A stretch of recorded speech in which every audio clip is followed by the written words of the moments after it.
Buenas tardes a todo el mundo. Hoy, esta tarde, tenemos la oportunidad de hablar de Argelia. Organizada esta conferencia, esta conferencia ha sido organizada por el Foro de Amistad Hispano-Argelino. Deberíamos contar en la mesa con el embajador Hanesh, que desgraciadamente tuvo que salir el pasado domingo hacia Argel porque su madre se encontraba muy enferma y desgraciadamente ha fallecido. O sea que desde aquí nuestro más sentido pésame al embajador Hanesh. En todo caso, el ministro consejero, el encargado de negocios de la Embajada de Argelia, Rashid Sator, está con nosotros. También tenemos a Antonio Marquina, al general Carlos Gómez Arruche y el abogado don Juan Moya López. Todos los que estamos en esta mesa y gran parte de los que están realmente sentados al otro lado hemos tenido la oportunidad de residir, de vivir en Argel, de vivir en Argelia, no necesariamente en Argel, y estamos digamos, conectados por esta vivencia de un país tan cercano a todos los efectos, tanto histórica como emotivamente. Hoy, en esta ocasión, estamos conmemorando el aniversario de la independencia de Argelia. En algunos casos éramos muy jóvenes, los que estamos aquí en otros casos no habían nacido, quienes también forman parte de la audiencia, pero yo creo que este es uno de los grandes hechos que marcan la historia de las relaciones internacionales en los años 60 y es un hecho que ha marcado a todos y cada uno de nosotros. Debo decir que concluimos hoy, en principio, el conjunto de conferencias y seminarios que desarrolla esta Casa Árabe. La noción o la idea es que el mes de julio siempre es un mes de programación. Ya tenemos programado prácticamente hasta el mes de enero o febrero y la idea es seguir manteniendo el ritmo de actividades que hemos desarrollado a lo largo del último año. Sobre Argelia hemos hablado en diferentes ocasiones, hemos tenido la oportunidad de presentar un foro económico que tuvo mucho éxito el 31 de octubre. Después este foro tuvo un acto de devolución organizado por la COE y una delegación empresarial muy potente. Se trasladó acompañando al ministro de Industria español Soria a Argel.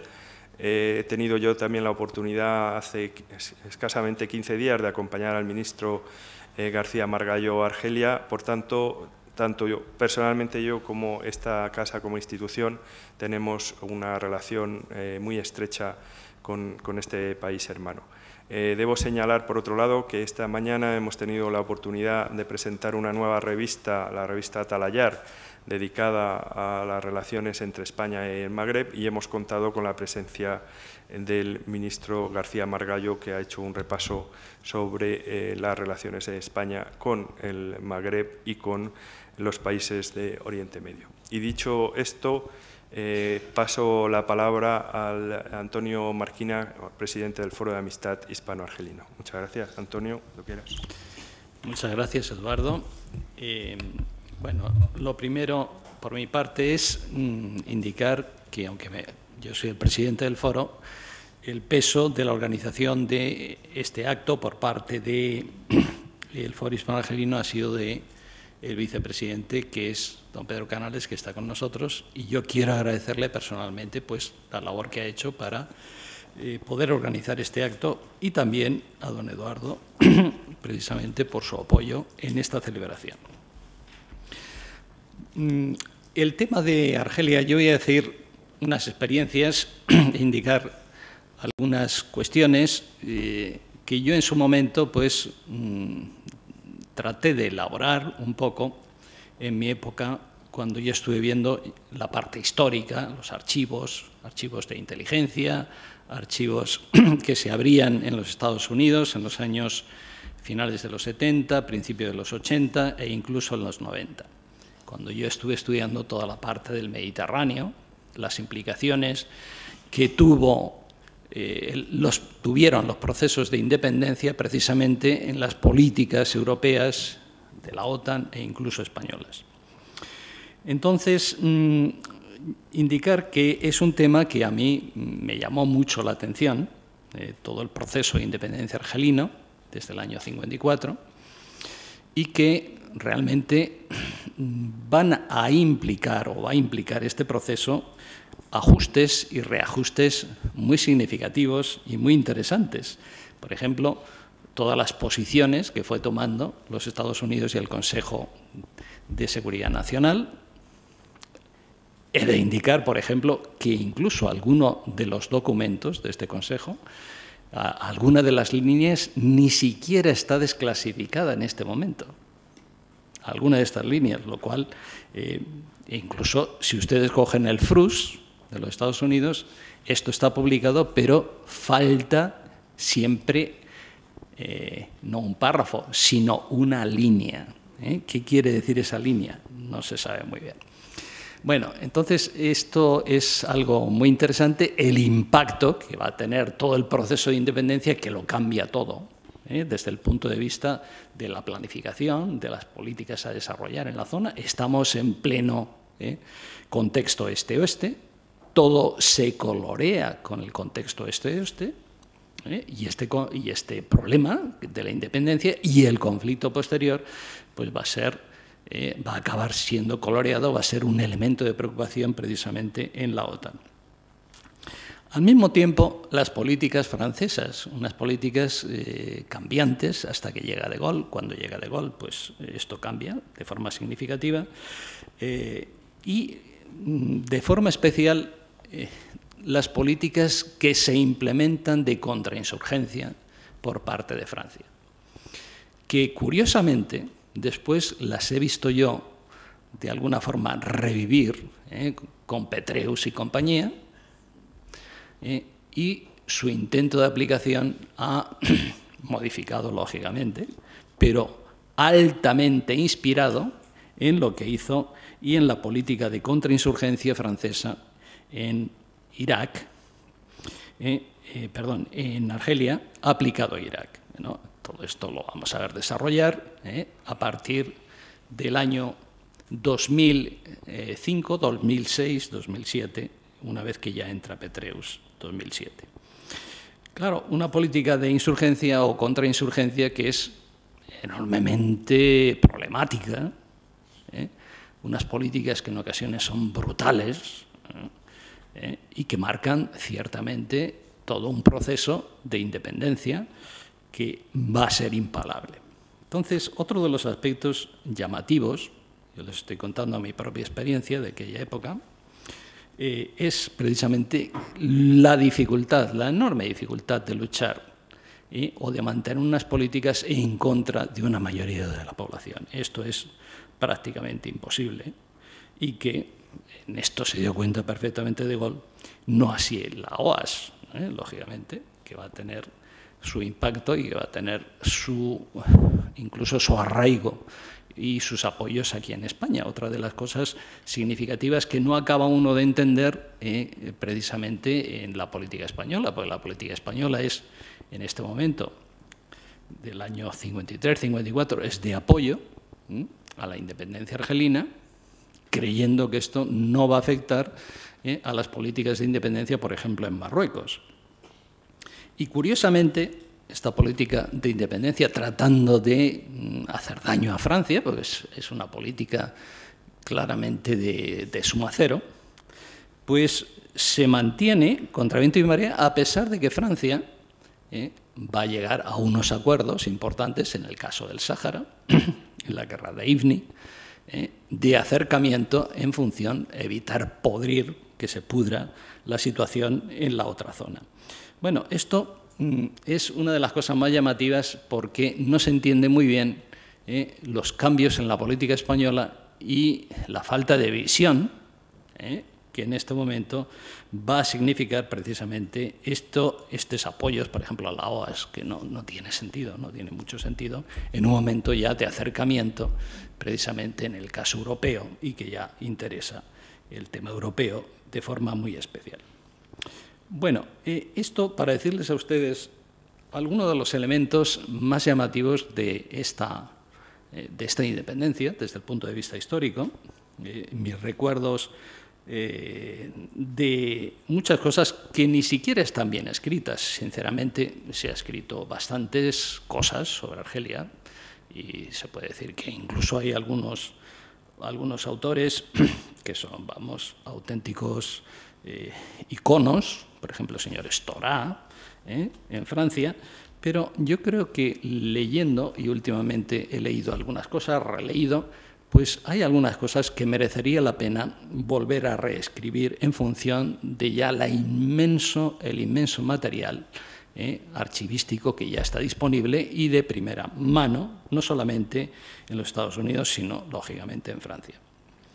Bueno, por mi parte decir que este aspecto de la independencia de Argelia es también un fenómeno interesante en cuanto a la visión del Mediterráneo y hacia el Mediterráneo de España, y cómo inicialmente la preocupación española por Argelia va a ser grande en función, una vez conseguida la independencia, en función de esta política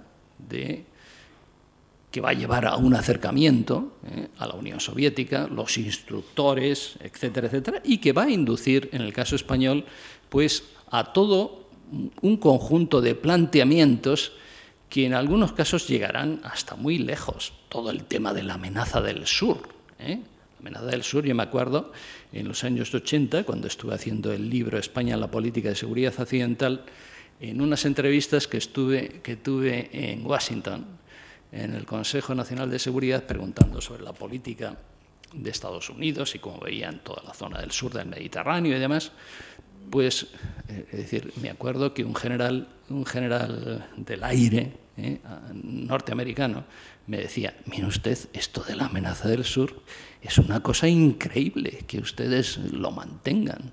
Dice, primero, sí, porque fíjese usted que aquí se habla de la gran tenaza, ¿no? Y tal. Pero mire usted, si esto es imposible, ya me decía, primero tienen que pasar por Israel. Me contaba, Israel es mucho, me decía, Israel es mucha historia. Bueno, entonces todo el tema de la amenaza del sur, acuérdense ustedes que en los años 80 incluso había, me acuerdo, el capitán general de Zaragoza, que habló de que la amenaza soviética no estaba en el frente central, sino que vendría por las penínsulas.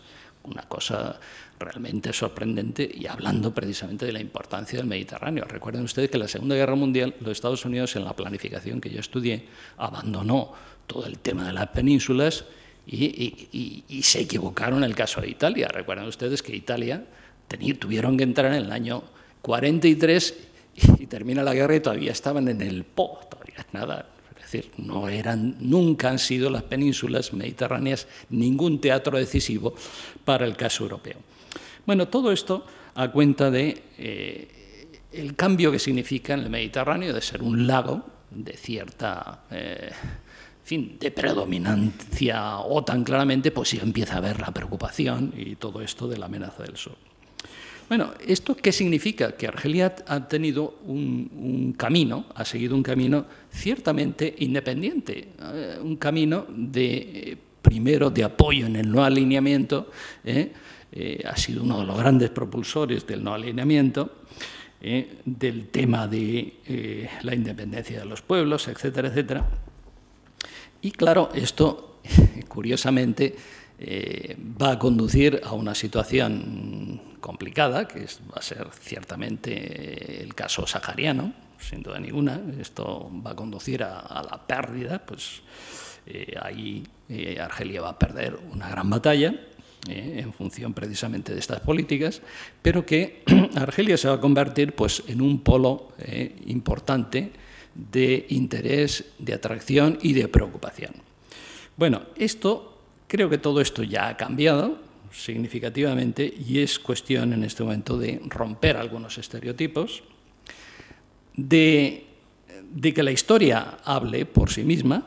No es cuestión de colorear nada, sino la historia es la historia, las percepciones han sido las percepciones y en este caso, pasados 50 años, pues podemos ver lo que la independencia de Argelia ha dado de sí. Argelia sigue siendo uno de los países importantes y fundamentales en África, en el movimiento de los no alineados, etcétera, y en los diversos grupos que se han ido surgiendo de países del tercer mundo o países no occidentales o países que han buscado una línea de independencia en su política internacional. Bueno, con esto, pues les cuento un poquito, les pongo en situación de mi interés precisamente por el caso argelino y la independencia de Argelia.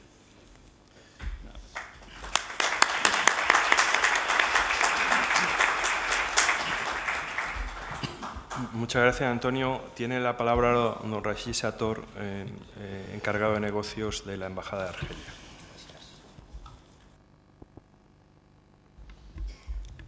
Gracias, embajador. Profesor Antonio Marquina, presidente del Foro de Amistad Hispano-Argelino. Embajador Eduardo López Busquets, director general de la Casa Árabe. Queridos amigos de Argelia y queridos compatriotas. En primer lugar, quisiera transmitirles las disculpas del señor embajador Mohamed Hannash por no poder estar presente aquí hoy entre nosotros, ya que ha tenido que viajar a Argelia el sábado pasado por motivos del fallecimiento de su mamá. Estoy seguro que hubiera estado encantado de compartir con todos nosotros este momento consagrado a la conmemoración del 50 aniversario de la independencia de Argelia. Bueno, por mi parte, me gustaría dirigir mis agradecimientos a los promotores del Foro de Amistad Hispano-Argelino, sobre todo al profesor Antonio Marquina y al señor don Pedro Canales, por haber organizado este evento que, a pesar de ser simbólico, testifica de la amistad hispano-argelina y representa una etapa más en el acercamiento entre las sociedades civiles de Argelia y España. Mis agradecimientos van igualmente dirigidos a la Casa Árabe y a su director general, embajador Busquets, que siempre ha abierto las puertas de la institución que dirige a todas las actividades relacionadas con el mundo árabe y especialmente con mi país. No podría también silenciar la contribución de la Asociación Presencia Argelina y de su presidenta, la señora doña Lina Ben Amri, que en la medida de sus posibilidades no escatima esfuerzo alguno para dar a conocer Argelia en sus diferentes facetas al público español.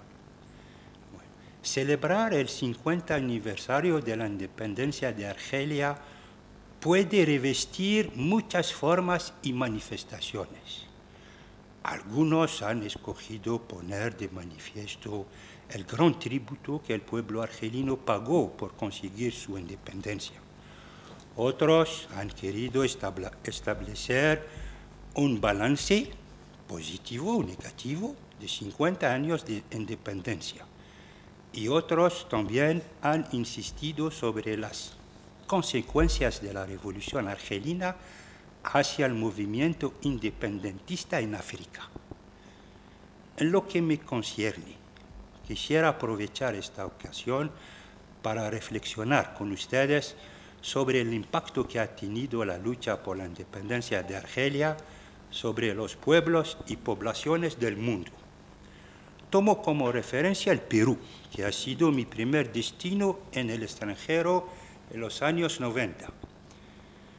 Los amigos peruanos me contaron que los periódicos de entonces daban cuenta de las múltiples manifestaciones de los estudiantes peruanos en Lima ante la Embajada de Francia para denunciar el hecho colonial, el fe colonial. Imagínense un país tan lejano como Perú que se implicó en la causa argelina. En la India, otro puesto también, algunos hindús amigos de Argelia me dijeron que en aquel entonces se creó una red para la colecta de sangre para enviar a Argelia y que fue otro testimonio de la solidaridad activa hacia la costa argelina. No sé si realmente la sangre de nuestros amigos indios llegó a Argelia. Estamos hablando de 15.000 kilómetros, pero es la intención que más importa. Estoy seguro que entre la asistencia aquí presentes hay personas que pueden contarnos casos de solidaridad en muchos otros países.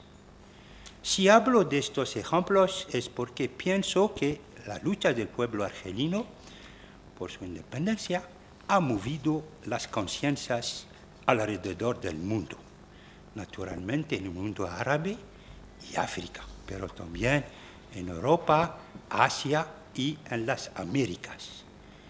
Supongo personalmente que en el curso de la historia de la segunda parte del siglo XX, 1950 hasta 2000, ninguna cosa ha suscitado tantas pasiones, tantas emociones y muestras de solidaridad, exceptuando tal vez la movilización internacional algunos años después de la era de las independencias en África para denunciar otro sistema tan odioso como la colonización y que es el apartheid.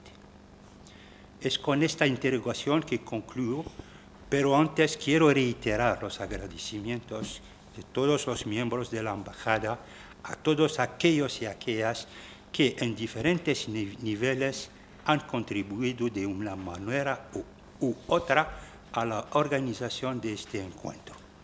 Deseo larga vida a la amistad entre Argelia y España. Gracias.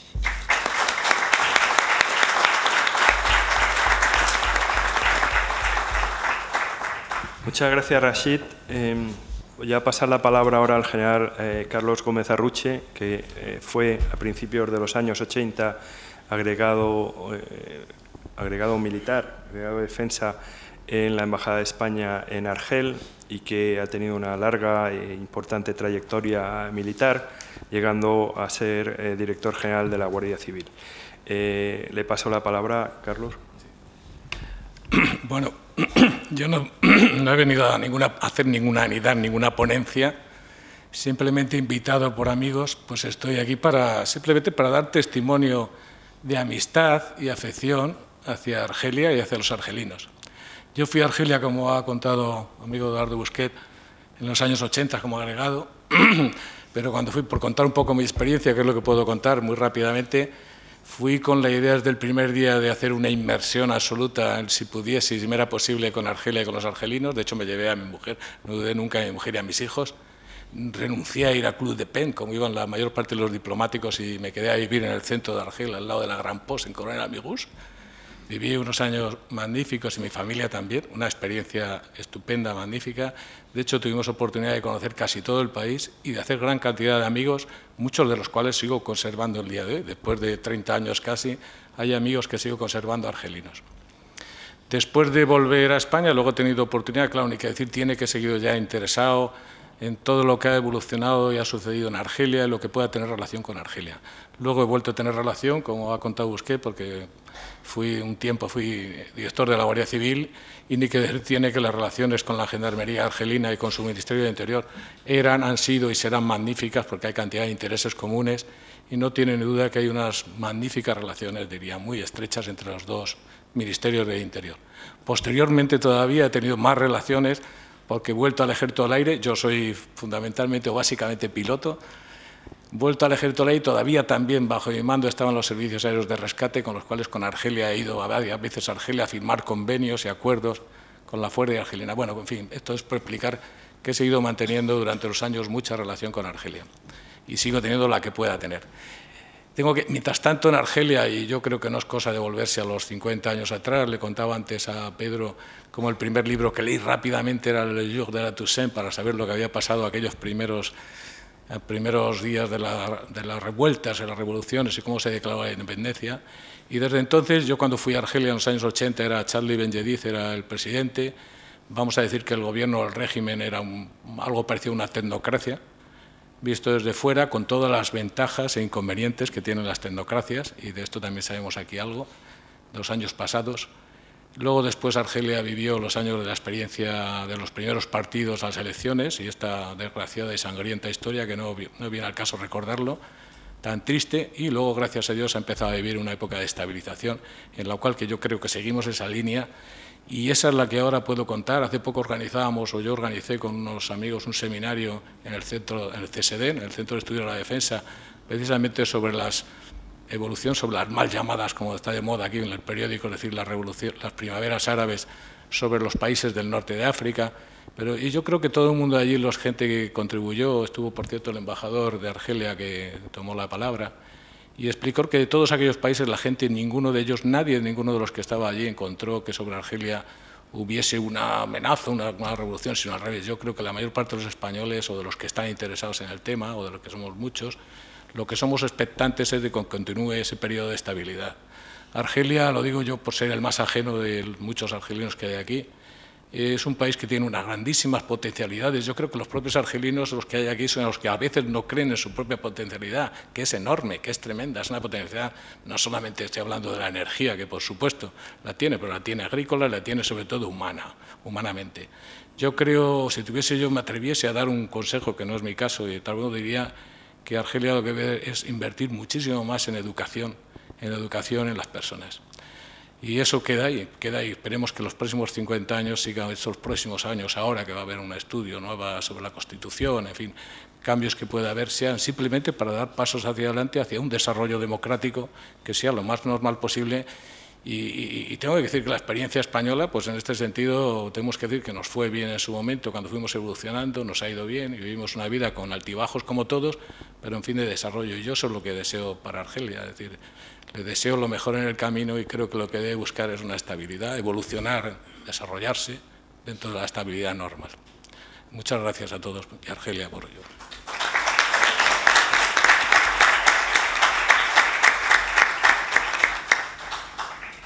Sí, por último paso la palabra a don Juan Moyá López, que fue en el periodo previo a la independencia y entiendo que posteriormente también abogado del FLN aquí en España. Así que, don Juan.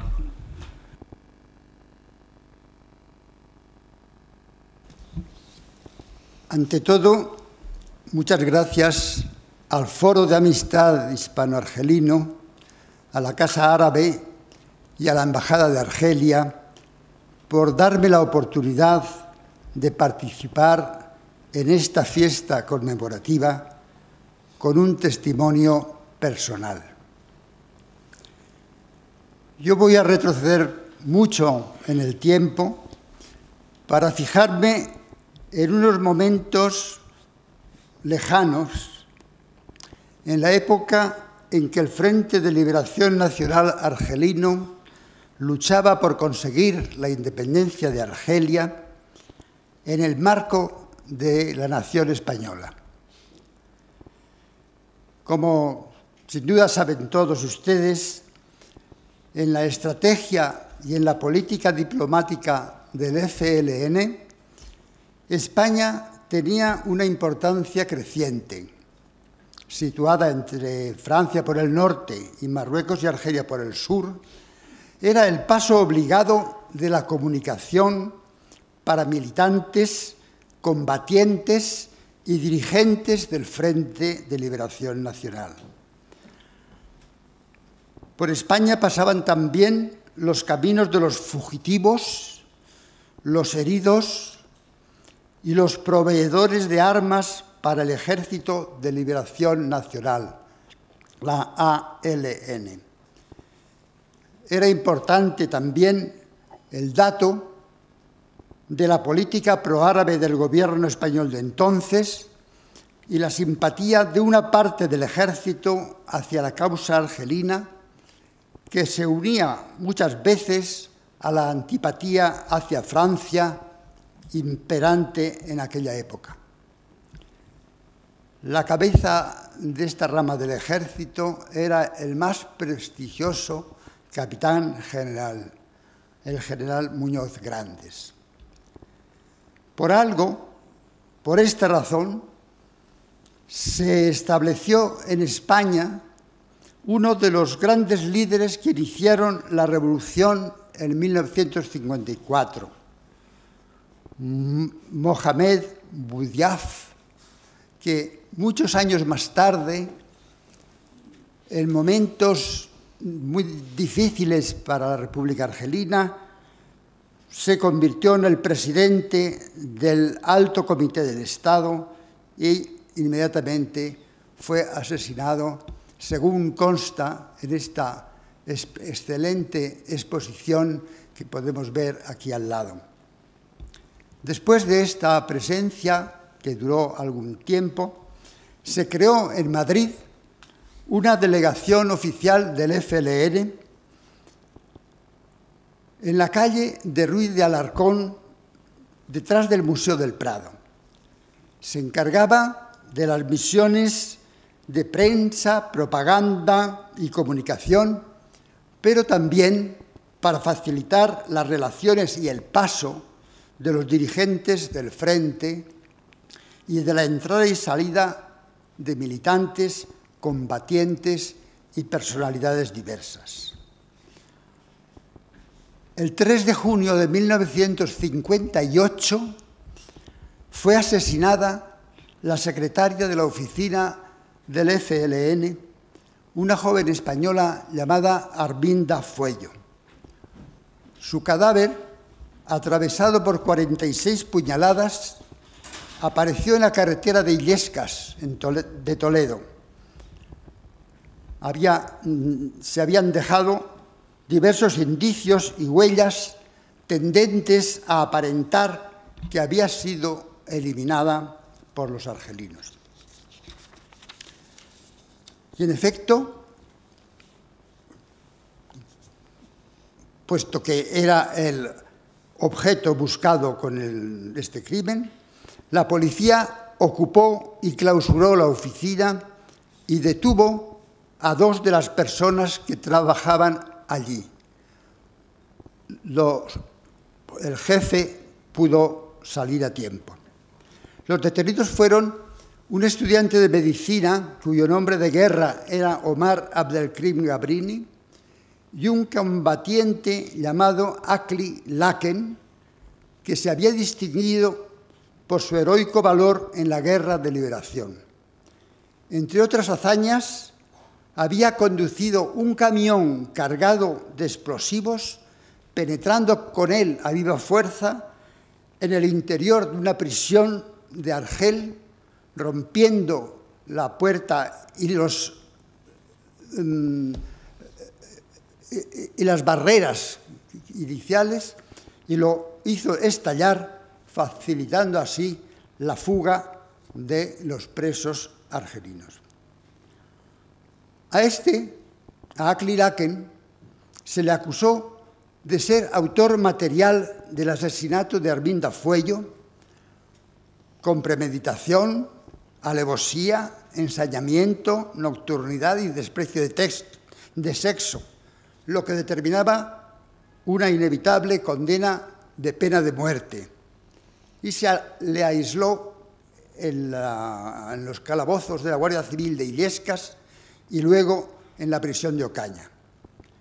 El otro detenido, cuyo verdadero nombre era Amar Benaduda, fue internado en la cárcel de Carabanchel, en la Galería de Presos Políticos, donde trabó amistad con escritores y militares antifranquistas, como por ejemplo Luis Martín Santos, gran escritor, autor del libro clave de aquella época titulado Tiempo de silencio. Tras la independencia, Amar Benaduda, ya médico, ocupó los cargos de director del Instituto de Salud Pública de Argel, representante de Argelia en la Organización Mundial de la Salud y viceministro de Sanidad. Mantengo aún con él, en este momento, una amistad fraternal, porque me hice cargo de la defensa de ambos detenidos, que depositaron en mí una absoluta confianza.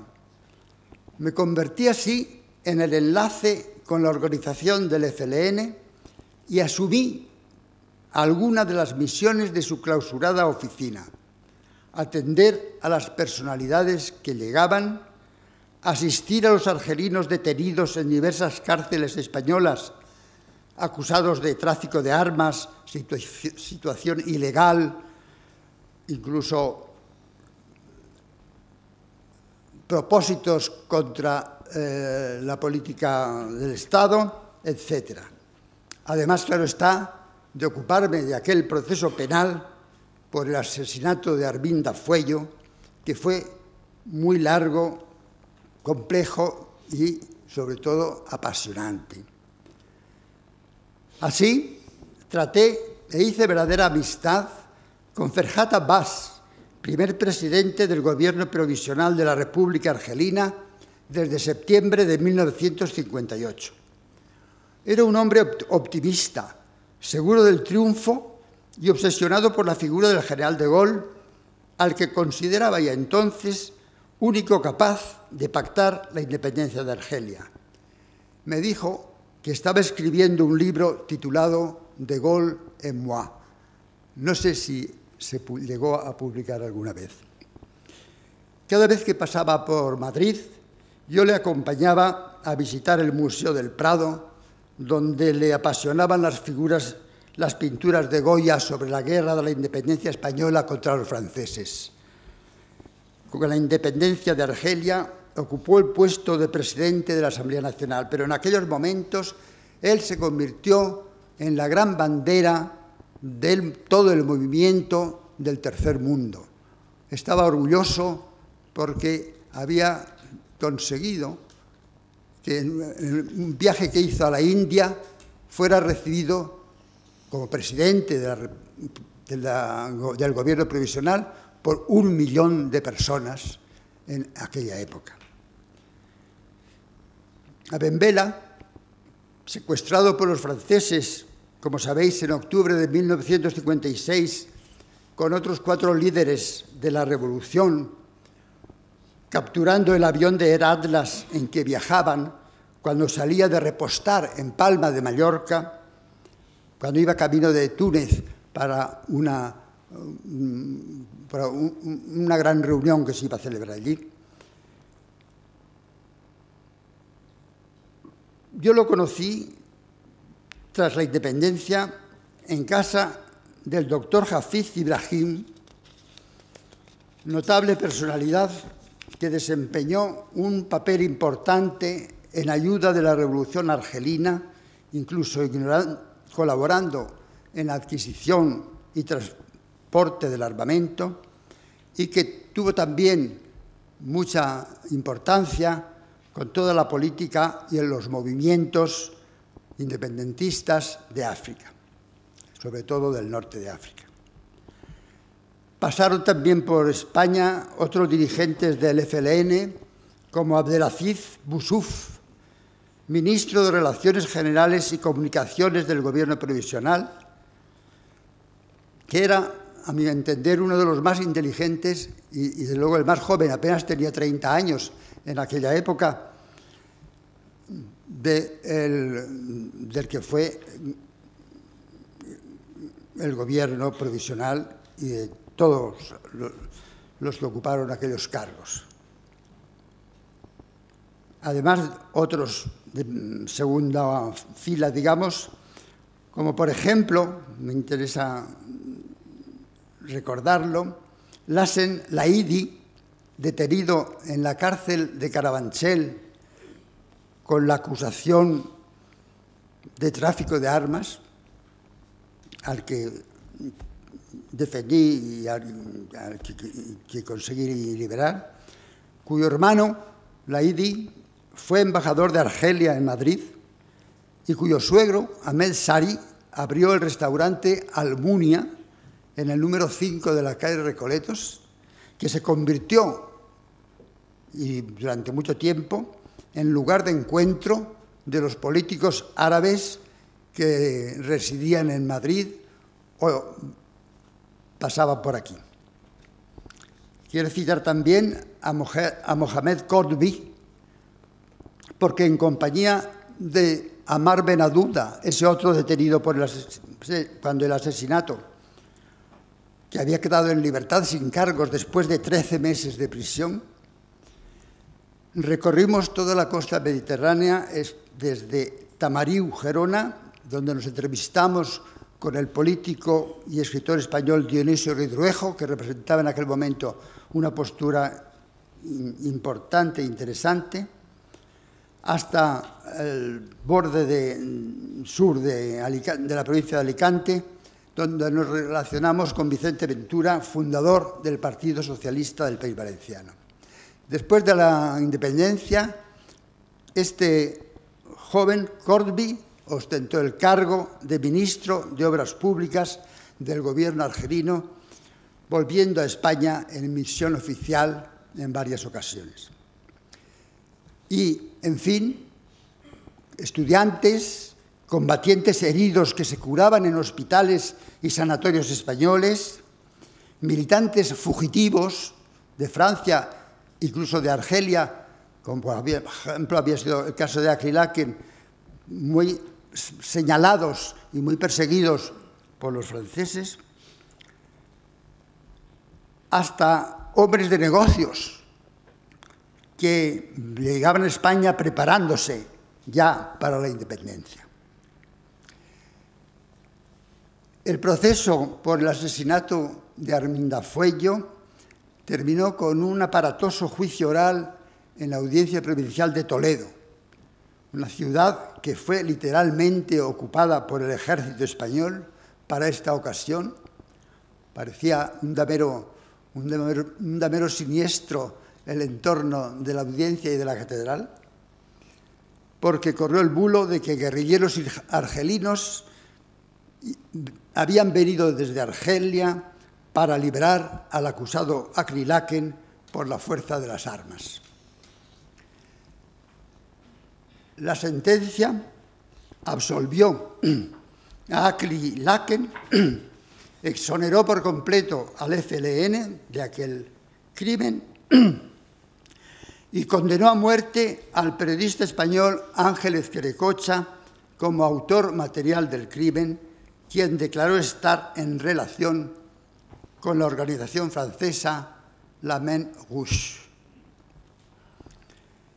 En 1959 llegó a Madrid un nuevo representante del gobierno provisional argelino, cuyo nombre de guerra era Salah, tras el que se ocultaba Ahmed Musharin, quien reorganizó la antigua oficina en la sede de la Embajada de Tunisia, en la calle de los hermanos Becker número 3, cuyo encargado de negocios, señor Sfaxi, acogió generosamente, con toda clase de apoyos y cordialidad, a la delegación del FLN. Argelia tuvo una deuda con él durante muchos años. En fin, así se llegó, tras muchos avatares semejantes a estos, a la fecha feliz de la independencia de Argelia. Su primer embajador en Madrid fue Mohamed el-Kebir, un hombre cordial y buen organizador que pronto se hizo con las simpatías de todos. La embajada se estableció inicialmente en la calle de Zurbano número 100 y compramos además una residencia para el embajador a un gran deportista español. Mohamed el-Kebir, el nuevo embajador, me nombró consejero jurídico de la embajada y como abogado de la misma actué durante muchos años. La primera misión importante de la posguerra me la encomendó el propio presidente Ben Bella. Fue acudir a Suiza a intentar recuperar el llamado tesoro del FLN. En Ginebra cumplí el mandato, después de varios viajes, poniéndome en relación con bancos, jueces y abogados suizos. Pero esta es otra historia. Lo que ahora me interesa señalar en este breve testimonio personal es la valiosa labor que el Frente de Liberación Nacional argelino desarrolló en España y la colaboración de muchos españoles en aquella lucha que condujo a la independencia hace 50 años.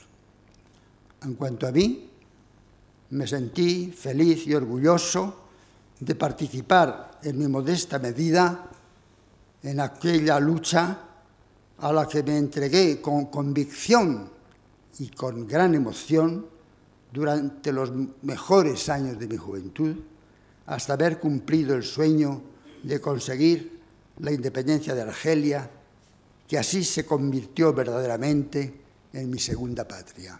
Muchas gracias.